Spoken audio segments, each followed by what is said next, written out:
พอย่างเข้าเขตหน้าหนาว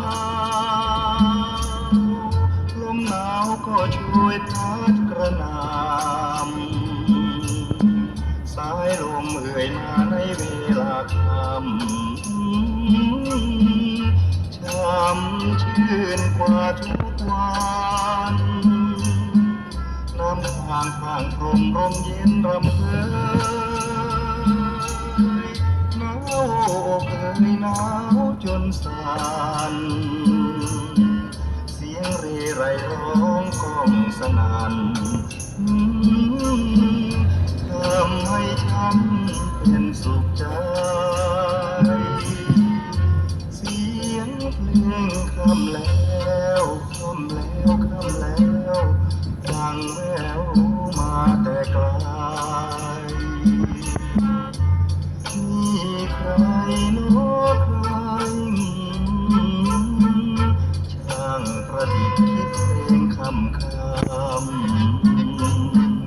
หนาวลมยิ่งทำให้ใจคะเนื้อคิดถึงแต่รักที่หวานช่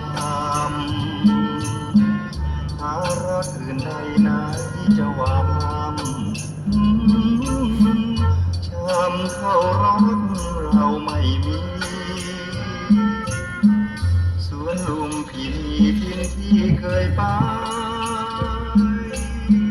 เขาดินถิ่นไกลก่อนนี้เคยชื่นเดี๋ยวนี้ผ่านไปเห็นแล้วขมขื่นไม่ชวนชื่นเหมือนก่อนนั้นนับผาสะอาดดูงามสดใสฉันรักจับใจสะอาดนานหนาวลมเยือกเย็นนั้นทำให้สั่น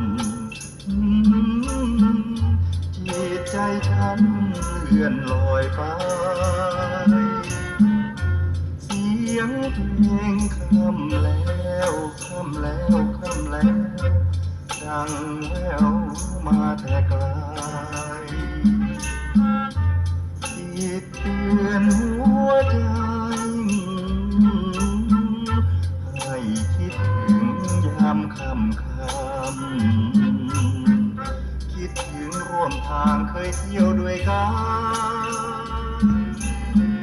ทุกคืนก่อนนั้นหวานชื่นช่